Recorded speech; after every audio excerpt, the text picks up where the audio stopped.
एक बार एक भक्त मार्ग पर चल रहा था। भगवान का अनन्य भक्त था। बहुत गर्मी थी, चलता जा रहा और बहुत दुख से घर से बाहर निकला था। बहुत पीड़ा में था, कष्ट में था। तो मन में बार बार कहता जाता कि देखो प्रभु,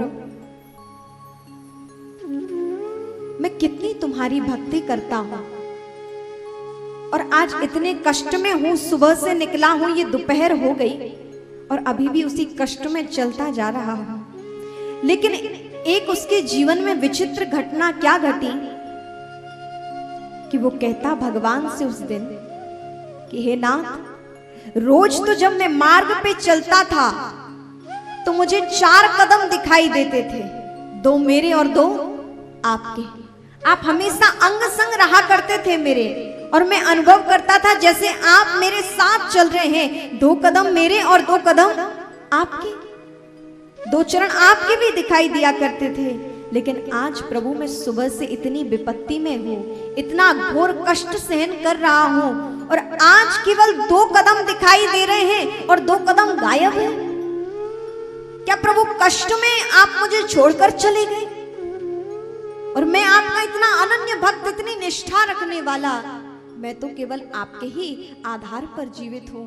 रोज तो 4 कदम होते, लेकिन बस आज तो 2 कदम ही रह गए। क्या आप मुझे छोड़कर चले गए?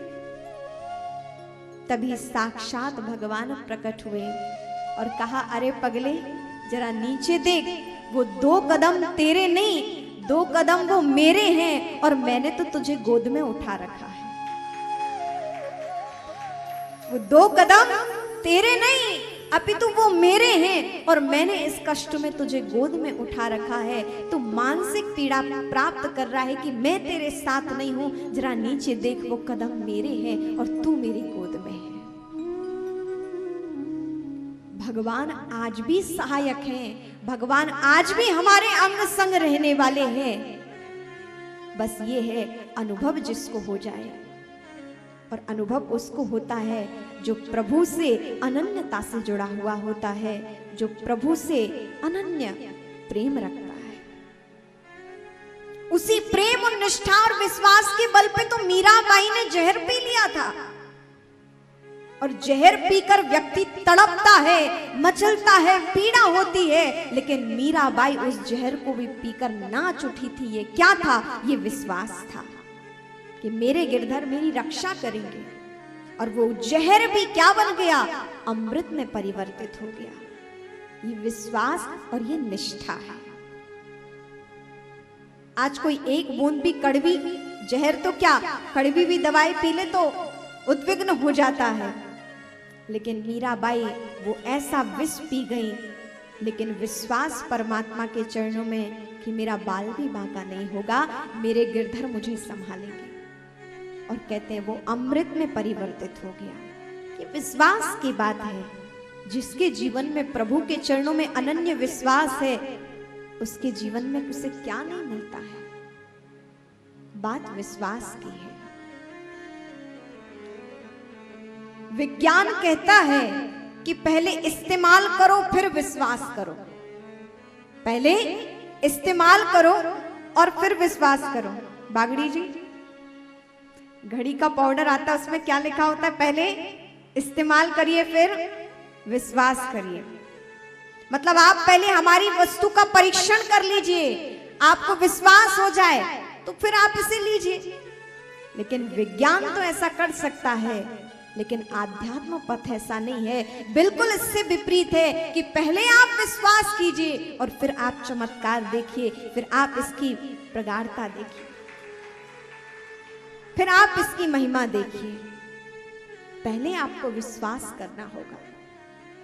आप वही तो देखिए, औरंगजेब आया था हमारे इस समृद्ध भारत में, इस समृद्ध भूमि पर। उसने हमारे भगवानों के कितने विग्रह तोड़े, कितना खंडन किया। क्यों? वो भी इंसान था, लेकिन क्या बात थी? उसके अंदर विश्वास नहीं था। इसलिए उसने भगवान के विग्रहों को तोड़ा कि ये तो बुत परस्ती है। उसने भगवान में भी पत्थर को देखा, पाषाण समझा, तो उस दुष्ट को दिखाई नहीं दिया।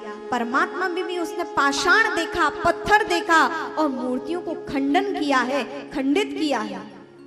और वहीं मीराबाई को देखिए, जिनका विश्वास था, जिन्होंने पत्थर की मूर्ति से भगवान श्री गिरधर को प्रकट कर लिया। ये क्या है? ये विश्वास है। आज भी हमारी निष्ठा उस पाषाण के शिवलिंग से भगवान को प्रकट कर लेती है। ये क्या है? ये निष्ठा है, ये विश्वास है। हमारा विश्वास तो कैसा है, हमारी निष्ठा कितनी समृद्ध है, हम कितनी समृद्ध हैं सनातनी, जहां हमारे यहाँ जल भी देवता है। हमारे यहाँ तो संपूर्ण प्रकृति को भगवानमय माना गया है, और वहां वो दुष्ट भगवान में भी पत्थर देखते हैं। हमारी दृष्टि देखिए कितनी विशाल दृष्टि है। हमारे सनातन धर्म में हमें कितनी विशालता, कितनी समृद्धता दिखाई देती है। हमारे यहाँ जल भी देवता है, वायु भी देवता है, वन भी देवता है, वृक्ष भी देवता है, तुलसी को भी देवी के रूप में पूजन किया जाता है, गौ को भी माता के रूप में पूजन किया जाता है, नदियों के जल को देवियों के रूप में पूजित किया जाता है। हमारे यहाँ कन्याओं को देवी के रूप में पूजित किया जाता है। हमारे यहाँ तो सर्वत्र परमात्मा को देखा गया है। सिया राम मैं सब जग जानी, करहूं प्रणाम जोरी जुग पानी। इतनी समृद्धता, इतनी महानता, ऐसी दैवीयता, ऐसी दिव्यता।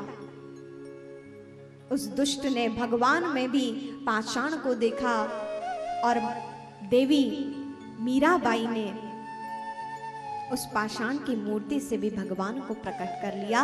ये विश्वास है।